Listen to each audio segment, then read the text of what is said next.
Hi, this is Naren और English में आज हम बात करने वाले हैं ऐसे टॉपिक के बारे में जिसके ज़रिए हम अपने भविष्य को बुनते हैं। भविष्य को बुनने का मतलब है कि हम जब बड़े हो जाएँगे तो क्या करेंगे, कल क्या करेंगे, कल सुबह उठ के सबसे पहले क्या करने वाले हैं, कल स्कूल जाके क्या करेंगे, कल ऑफ़िस जाके क्या करने वाले हैं।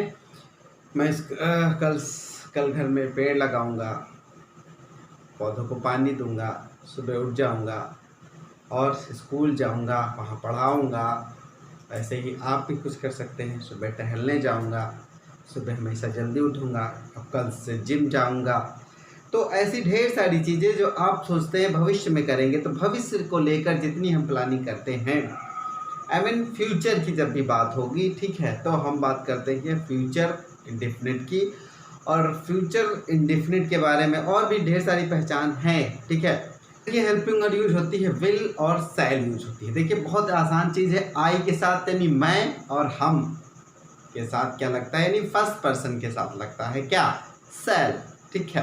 बाकी आई वी यू दे या फिर कोई प्लूरल हो चाहे सिंगुलर हो, सबके साथ लगना है क्या, विल।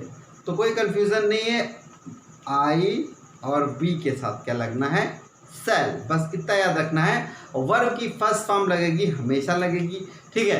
तो देखिए, बार बार मैं एक बात ही कह रहा हूँ कि स्ट्रक्चर इंपॉर्टेंट है। और स्ट्रक्चर मुझे लग रहा है, मैं खुद ही लगभग 40 बार प्रैक्टिस कर चुका हूँ ऑनलाइन पढ़ाते पढ़ाते। तो स्ट्रक्चर बहुत इंपॉर्टेंट है। मुझे लगता है आप जो भी देख रहा हो ये वीडियो, स्ट्रक्चर पे काम करें, ठीक है। देखिए, सब्जेक्ट है, इसको हम लोग क्या बोलते हैं, हेल्पिंग वर्ब, सहायक क्रिया बोलते हैं, ठीक है। तो वर्ब की हमेशा यही चीज मैंने लिखा भी है। देखिए, वाक्य के अंत में गा गी, खड़ा जाता हूँ, वाक्य के अंत में गा गी गे आदि आता है, ठीक है। हेल्पिंग वर्ब विल और शैल का प्रयोग, गा गी गे आएगा तो फ्यूचर इंडेफिनिट होगा। आई वी के साथ लगना है हेल्पिंग वर्ब, शैल का प्रयोग होता है, ठीक है। से जितने भी सब्जेक्ट के साथ लगेगा विल, और हमेशा लगेगी वर्ब की फर्स्ट फॉर्म। इस चीज को याद रखें। चलिए अब बात कर लेते हैं स्ट्रक्चर की। सब्जेक्ट विल या शैल में से एक ही लगना है, वो डिसाइड करेगा सब्जेक्ट क्या है। वर्ब की फर्स्ट फॉर्म ऑब्जेक्ट, सब्जेक्ट ये हो गया अफर्मेटिव या सकारात्मक। सब्जेक्ट विल या नॉट के, विल या शैल के बाद नॉट लगना है। वर्ब की फर्स्ट फॉर्म या object, will shall subject, verb की first form object, will shall subject not, verb की first form object, subject not और वर्ब की first form object. Question word shall will subject, verb की first form object, question word shall will subject, ठीक है, not है, फिर verb की first form object. देखिए, यहीं पे जितना भी आपका जो टेंस चल रहे हैं, शुरू से आखिरी तक सब कुछ टेंस यही है। बस आपकी देखिए हेल्पिंग वर्ब बदलती चली जा रही है, बस। और क्या बदल रहा है, कुछ नहीं। कभी कभी वर्ब की फॉर्म बदल जाती, बाकी कुछ नहीं बदल रहा है। ये स्ट्रक्चर बिल्कुल वैसा ही है। जितने भी सेंटेंस टेंस पढ़ाए गए हैं उसमें भी यही होगा, और आगे जो पढ़ाए जाएंगे उसमें भी यही होगा। तो इम्पॉर्टेंट है, और इसको अगर आप तैयार कर लेंगे तो चीज़ें सही हो जाएंगी। तो देखिए, क्वेश्चन मैंने बना रखा हुआ है, अब इसको चेक करते हैं। लेखक पाठ लिखेगा। देखिए, सबसे पहले तो पहचानना जरूरी है। अगर आप पहचान लेंगे तो चीज़ें आसान होंगी। तो लेखक की राइटर पाठ की लेसन लिखने का मतलब, देखिए, the writer will write lesson, ठीक है। तो ये हो गया अफर्मेटिव। फिर the writer will not write lesson, ये देखिए। फिर उसके बाद निगेटिव हो गया तो नकारात्मक। Will the writer write lesson, क्या लेखक पाठ लिखेगा। Will the writer not write लेखक, क्या लेखक पाठ नहीं लिखेगा। Why will the writer write lesson, लेखक पाठ क्यों लिखेगा, ठीक है। Why will the writer not write lesson, लेखक पाठ क्यों नहीं लिखेगा। तो ये 6 बन गए। और को कैसे प्रैक्टिस करनी है इस बारे में हमें जोर देना है। बार बार कह रहा हूँ, जो चीज़ अगर आप 6 से पढ़ रहे हैं और ज़िंदगी भर पढ़ती रहे, नहीं याद आ रहा है, इसका मतलब है प्रैक्टिस में दिक्कत हुई है। तो फिर बात कर लेते हैं। एक सेंटेंस लिया है, मेहमान उसके घर आते हैं, ठीक है। इसी सेंटेंस को हमने प्रेजेंट इंडेफिनिट किया है, पास्ट इंडेफिनिट किया है, और इसी सेंटेंस को हमने फ्यूचर इंडेफिनिट किया है। हम एक सेंटेंस लेंगे, उसका जो है 6 6 और 6 हो गया 18, ठीक है। अगर 18 हिंदी के भी ले लें और इंग्लिश के भी ले लें तो हो जाएंगे बहुत ज़्यादा। ठीक, एक सेंटेंस के बता दीजिए 36 बन जाएंगे।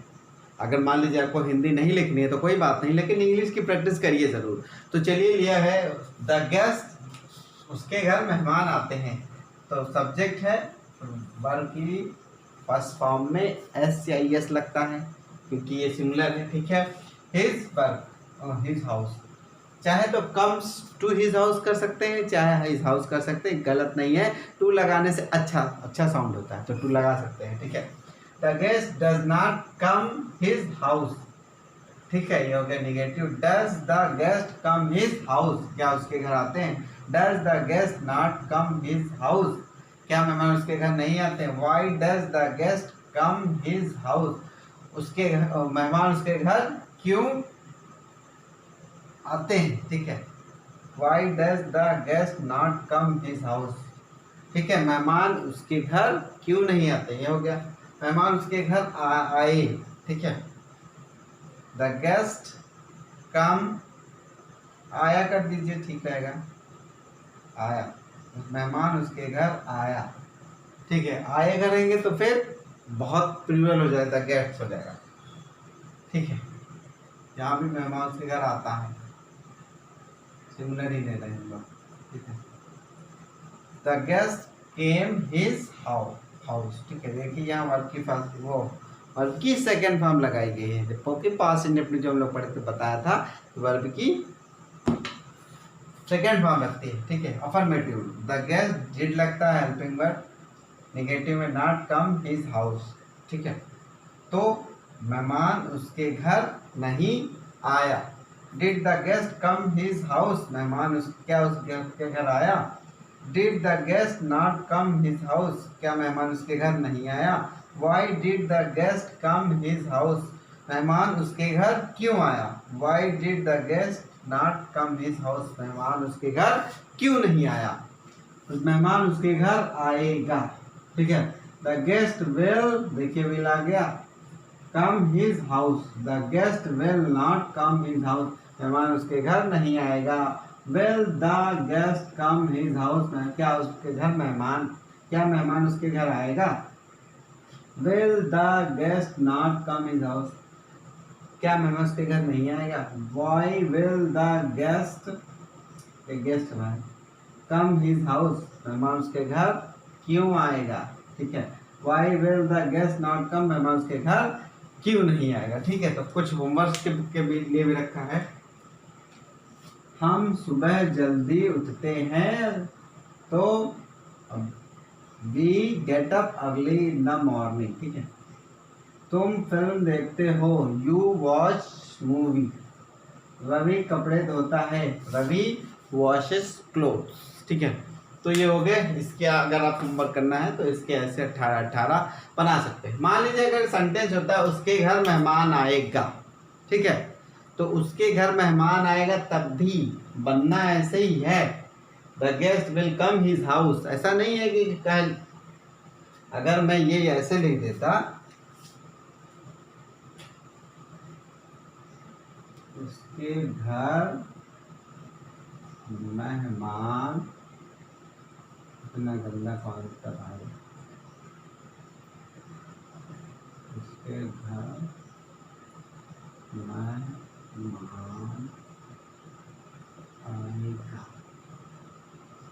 ठीक है, अगर उसके घर मेहमान आएगा अगर वाक्य होता तब भी बनना यही है, क्योंकि सब्जेक्ट नहीं बदल रहा, सब्जेक्ट तो मेहमान ही आना है ना, उसका घर थोड़ी आएगा। तो इस तरह के वाक्य आएंगे और फिर